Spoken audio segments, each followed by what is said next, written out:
waaye balaa ñëw ci dugg Birama bëggoon naa ñu ñëwaat d'abord ci projection film bi nga xam ne jotoon na am ginnaaw film bi bu mu génnee mu am itam ay responsable Pastef ak ay député yu génn tamit daal di fësal li nga xam ne moom moo di seen i indignation par rapport à la projection di wax ni rek li nga xam ne moom moo di personnage principal bi comme noonu lañu ko tuddee dañu ko daal di tegee de côté. waaw Kumba film boobu de man duma ci mën a sori. puisque xam nga souvent dañ naan on peut pas commenter un livre sans l'avoir lu.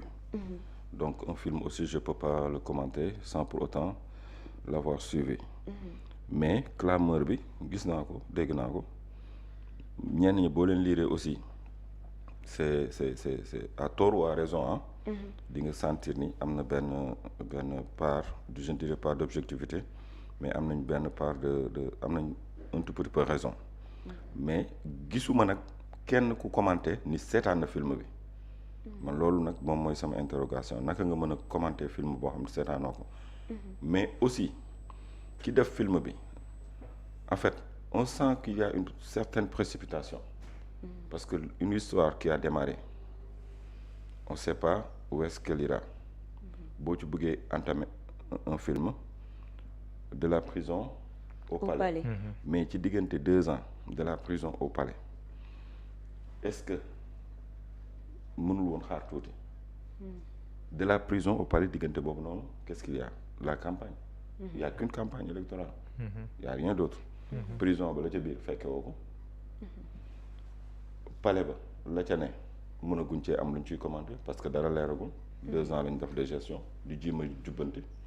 donc de la prison au palais mooy diggante bi muy dem prison dem palais diggante boobu lan moo fi xew campagne électorale. bu dee nag campagne électorale bi moom la ñu def ci biir film bi. le héros ne peut pas être le président de la République actuelle. héros bi mënul nekk président Bassirou Diomaye Diakhar Faye. parce que 11 mois la def prison son leader rejoindre ko def fa 8 mois mais bi ñu génnee bu dee diggante boobu rek la ñuy wax campagne électorale bi mën nañ jàpp ni ñaari acteurs ñoo ci nekkoon. waaw te ñoom sax 10 jours lañu campagne. 10 jours lañu campagne. te y avait 2 acteurs. et ci ñaari acteurs yi dafa amoon xam nga rôle yi du benn. dafa am ay rôle principal am ay rôle secondaire mais bu dee dafa am ñaari rôle principal am na benn bu sut beneen bi mooy ki nga xamante ni moo doon yëkkati loxo keneen ki naan ñu kii mooy candidat bi te kii laa leen tànnal ndax lii ak lii ak lii. ki ñu ko doon jaay campagne bi yëpp dañ ñoo jaay un candidat. ki ñu ko jaay mooy ki nga xamante ni moo amoon légitimité populaire moo amoon charisme bi moom la nit ñi yaakaaroon ci moom. pour mu yor réew mi mu génn dalal seen xel wan leen ni. vidéo yi ngeen gisoon maa ko def maa ko choisir mais aussi damay ànd battre ak moom campagne. dem na ba sax stratégiquement moom moo élaboré bi ñu génnee subitement il y a eu une conférence de presse kan moo def conférence de presse bi daanaka moom leader bi pour dalal xelu nit ñi balaa ay quiproquo di am ci lii ak lee. automatiquement dafa génn le jeudi yaa ma sa gis fu génn kaso jeudi daanaka 1h 2h du matin vendredi nga dem julli jumaa bëgg a animer conférence de presse. ci koo xam def nga 8 mois prison xanaa di nga dem sa xol say doom. mais def na ko pour dalal xelu nit ñi mais aussi pour wan ñu ni y a pas de temps à perdre ci lañ entamé seen campagne dugg ci biir réew mi bi ñu demee ba temps bi commencé leen serré commencé leen a xoj dafa jël stratégie ni ko jaaral ni ma jaar ni léegi nag bu fekkee leader bi ki ñu war a sànnil ay xob moom dañ ñu ko jaaral ne ma jaaral ne battre la campagne kon dis-moi campagne bi kan mooy héros bu mag bi léegi nag bu fekkee ci biir film bi dañu jël le président de la République mettre ko en avant. C'est ça. bàyyi en rade ki nga xamante ni mooy le leader du PASTEF kon nañ jàpp ni am na beneen objectif kon bu tax film bi jóg loolu rek laa mën a jàpp parce que lu tax semaine bi passée dafa am rapport bu génn les maîtres du monde. placé kii di Ousmane Sonko parmi les 20 leaders wala les 20 maîtres du monde yi gën a influent ci même semaine boobu ñu produire ñu benn film est-ce que film bi pare woon na bu dee parewul lan moo tax ñu patamee ko bëgg ñu ko jox. c'est parce que bëgg nañu wane leadership bi nekk ci ki nga xamante ni moom mooy acteur bi ñu bëggoon jaay parce que film tamit nañu waxante dëgg heure bu ñuy def film dafa am une cible. mais aussi dafa am ay retombées yu ñu ciy sóob. am na lu ñu bëggoon wan américains yi bi ñuy wan film Rambo. mais c'était quoi? C'était pour démontrer une démonstration de force de la puissance militaire des États-Unis seeni hélicoptère seeni ngànnaay c'était pour ça en réalité donc nañu xool ci gannaaw film bi c'est quoi l'objectif l'objectif derrière le film nee naa la film bi en profondeur mënuma ko commenter lu dul ni dama koo seetaan boobaa damay seetaan di jël sama note lan laa ci gis ma def sama critique personnelle mais dès l'instant que film bi daw na am na ñu ko seetaan li nit ñi di critiquer dama ko teg ne dama analyser d'une manière globale bu fekkee acteur bi wala ki ñu jaay ci film bi c'est le président de la République c'est parce que loolu moom mën naa la ko confirmer parce que man seetaan naa ko waaw président Diomaye dem nañ sa ba gis yaayu président Diomaye maanaam mais nag est-ce que du logique bi boo xool le titre même de la prison au palais loolu de fait dafay teg Diomaye au centre parce que Diomaye moo dem palais même bu nekkee la ko yóbbu palais yaa ngi koy wax sànq mooy joxuñu président Ousmane Sonko beneen aussi l'absence de Ousmane Sonko parce que mi ngi woon fii Ndakaaru kenn gisu ko fa le président était sur place ak ñu koy conseil booy xool waa palais ñëpp ngi fa woon Amadou Ba ministre de la culture nekkoon mandataire u président Diomaye aussi moom mi ngi fa woon maître Bamba Cissé aussi gis naa ko mais l'absence du président Ousmane Sonko loolu ndax mën nañ ko jàngatam déet.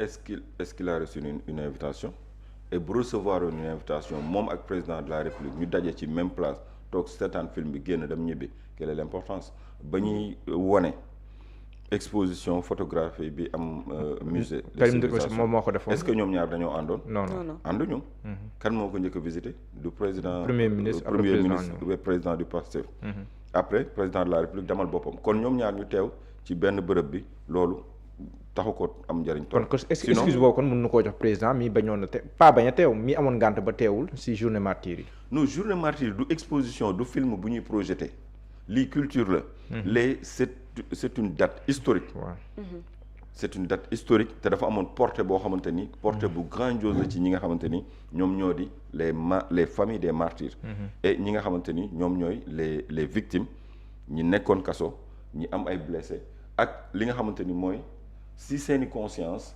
nga dalal xel yi ñëwoon fa am na discours boo fa doon yëkkati doonoon na am solo lool surtout que liñ ci wax dañ koy waxaat bu ñu tegee ñaari ci balance bi li tax ñëwoo bu dee lii mooy prétexte bi maanaam dem Côte d'Ivoire ci investiture 4e mandat Ouattara gisuñu lu ko ëpp gisuñu ni moo ëpp njariñ ñëwoon ci journée des martyrs parce que Thiaroye 44 quoi qu'on puisse dire importance bi ñu koy jox yëpp ña ca faatu suñuy ñooñ la ñu woon ña ca faatu ay jàmbaar la ñu woon dañ leen jaay doole ay victimes la ñu woon massacré leen mais dañoo xeexali ji woon France ñëw di réclamer seeni droit ñu def leen li ñu leen di def plus de 80 ans nga ñëw tegaat dossier bi di ko def ay cérémonial di ci invité ay chefs d'État rawatina li nga xamante ni yow moo la baliser le terrain bi tey ba nga dem ci palais bi parce que bi coow liy bëri yépp yow li la dimbali peut-être mooy bi xeex bi di gën a metti yow yaa ngi ci kaso bi tëdd mooy les 11 mois yu mu passé en prison 11 mois yooyu ci la daanaka ñu bëri de boobu yow yaa ngi tranquillement en prison kenn ñaanul kenn prison du dund bu neex mais boobu yaa ngi prison lacrymogène yeeg bal yeeg torture yeeg yëpp épargné wu nga ci ba nga xamante ni tey ci la mbir yu bëri am yaa ñu promettre une justice moom nga battre campagne ñu amal bés boo xamante ni ñooñee lañ ko jagleel amul woon raison bu war a tax président de la République du ca teew même bu doon sommet CEDEAO man jàpp naa ne waroon na ca mën a teew ci bis boobu parce que c'est son peuple ci askanam la li nga xamante ni saw askan la ñoo ko xeex di ab révolution ba ñu yegg si fii ba tey yow nga toog si siège bi nga xamante ni ñi xeex yépp lii lañ doon wut yow tey yow yaa ci toog muy donc à sigi waroon nga mën a ñëw ci bés bi dalal seen xel nee naa la même bu fekkee sa jot mayoo ko waroon nga mën a enregistrer benn vidéo de 3 minutes ñu projeté ko ci salle bi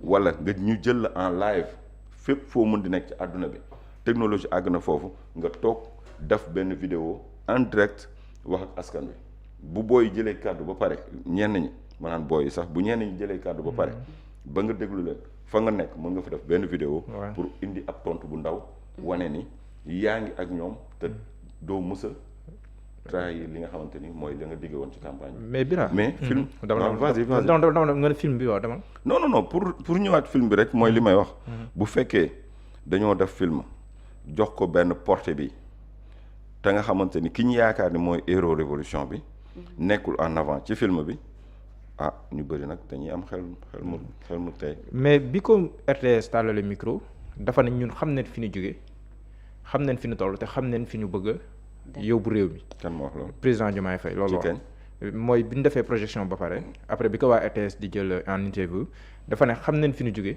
xam nañ engagement bi ay nit am ñu am valeur daanaka ba sax ay sacrifice yu bari ñu def ko xam nañ fi ñu jëm xam nañ fi ñu jëmee réew mi loolu ndax mën nañ ko jàppee ab signal par rapport ak li ngay wax ni am déet. xam nañ fi ñu jëm xam nañ fi ñu bëgg a jóge. xam nañ fi ñu jóge xam nañ fi ñu jëm.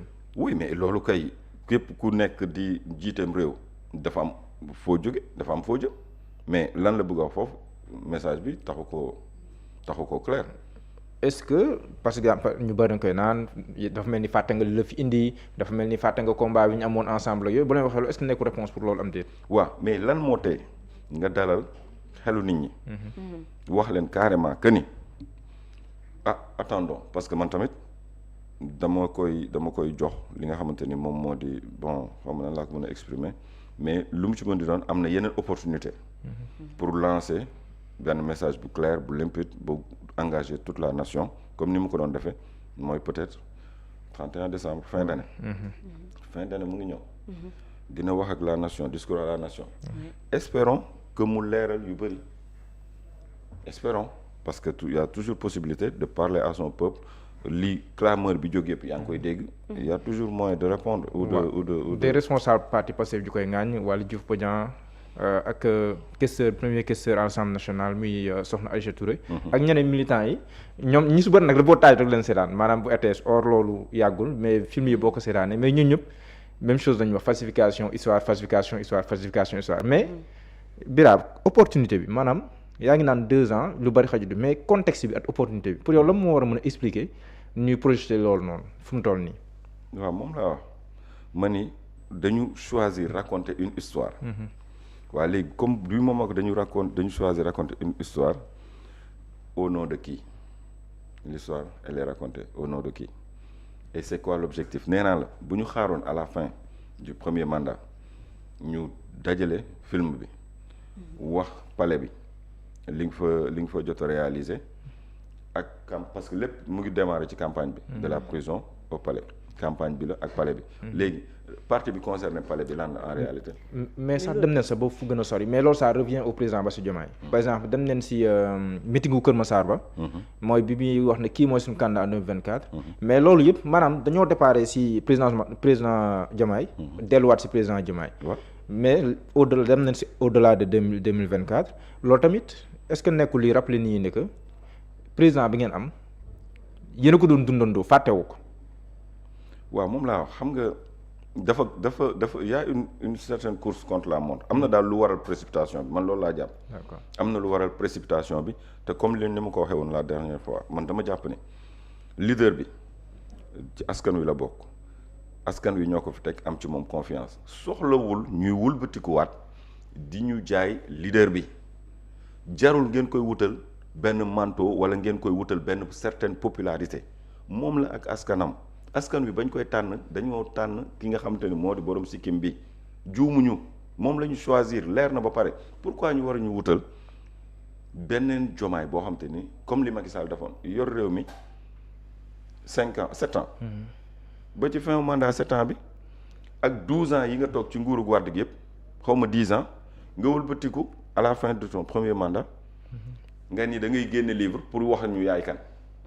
loolu ban njariñ la am lan lañu soxla waat ci xam yaay kan bañ la falee ba noppi amul loo ñuy jaay ci yow avant kay ñu la doon fal nga ñu waroon wax yaay kan mais fal nañ la ba pare nekk nga ci état daanaka plus d'une décennie léegi nga wëlbatikuwaat nga bind sa téere naan ñu da ñuy xamal yaay kan c'est parce que am nga loo bëgg a mbubboo te bokkul ci yow loolu rek la am naa ay membres guerriers loolu ban importance la ñu amal.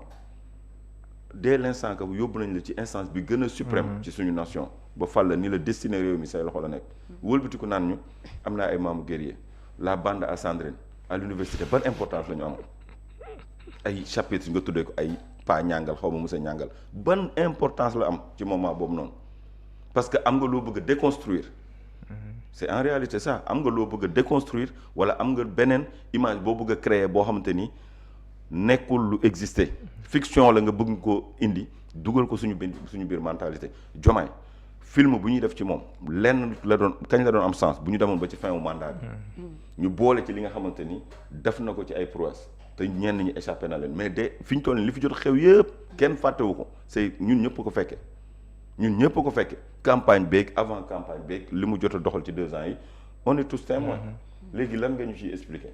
mais est-ce que fal kase doy na parce que buñ la falee itam da ngay soxla itam nga am jàppale wala taxawu sa population te Diomaye jamono ñi dafa mel ni dafa xaw a am benn manque boo xam ne dañ ko seetlu muy jàppale bi nga xam ne population bi ñu ngi ko jàppale di ko teg loxo est-ce que film boobu noonu du ko jàppale ba tax population bi gën a xam moom mooy kam maanaam fàttaliku ni dafa xeex ngir Sénégal pour mën a toog fii mu toog itam.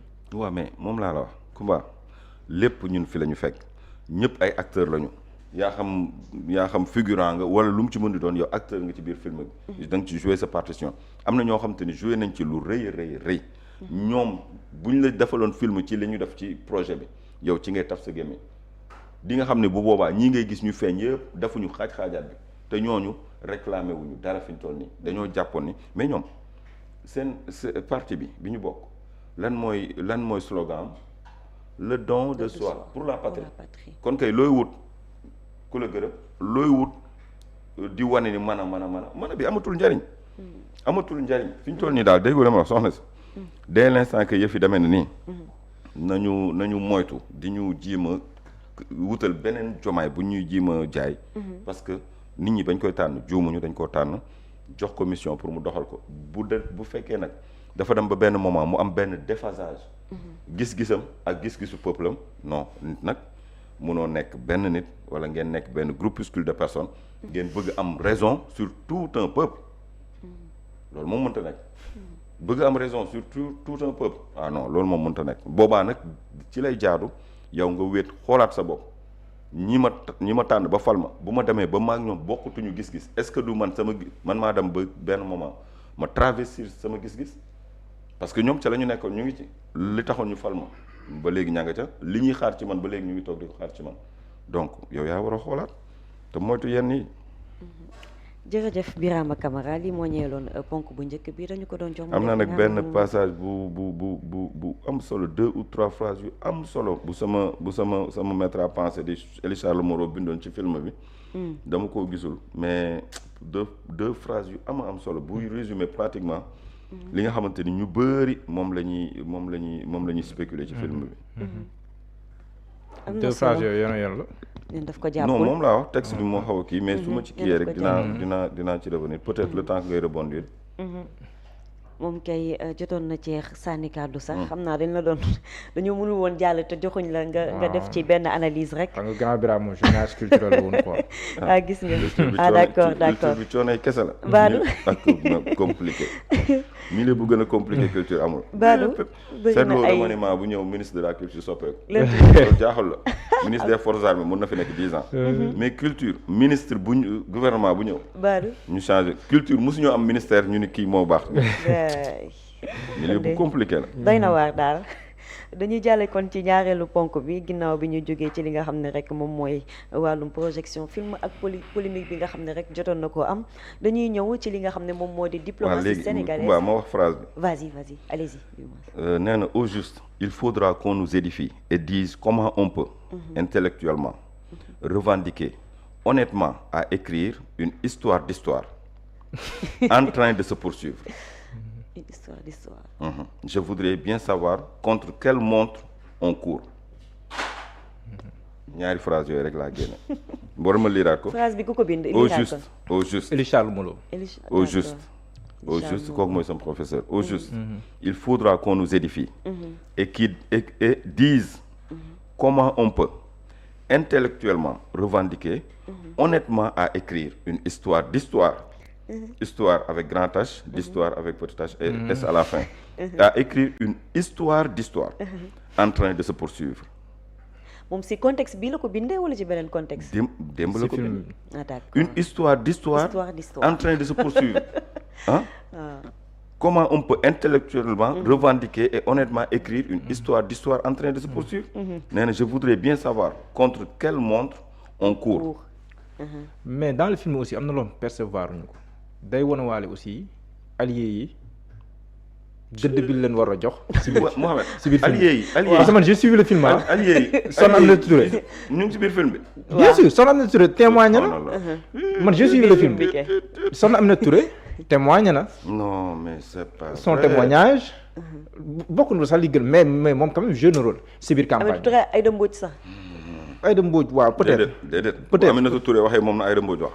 mais xam nga gars yi da lay jëm jëli kii mais Aïda Mbodj wóoruma parce que mun na am na lu ma échappé mais Aminata Touré moom kii parce que j'ai suivi le film ñoom El Malick Ndiaye ñoom wax neen mais booy xool dañuy même le président Diomaye bi muy wax saa yi su waxee ñiir sacrifice yooyu yëpp da ciy tegaal aussi les alliés si biir waxam donc président tamit fi mu nekkoon fa la nekk te boo xoolee même boo replongé si séparation bi muy am bi ñuy campagne ak yooyu doonu dem la ngeen xool Mimi Touré kan la àndaloon bi séparation amee maanaam bi ne na Ousmane Sonko jël zone bi Bassirou Diomaye Faye jël zone bi Mimi Touré président Bassirou Diomaye mais Ousmane Sonko du ànd ak Mimi Touré loolu kay dafa. voilà c'est ça donc muy ànd ak Mimi Touré. pour dire que bëri na loo xam ne ni xaw na mais le film aussi a léegi Mimi Touré lan la jariñ ci campagne bi ban plus-value la indi ci campagne bi. superviseur général superviseur de quoi ban na plus-value expérience. de la campagne Mimi Touré am na expérience ah mën na leen won yenn yoon yi nga xam ne tey jii nii ku defagul woon pouvoir mën nga ko bañ a xam aussi.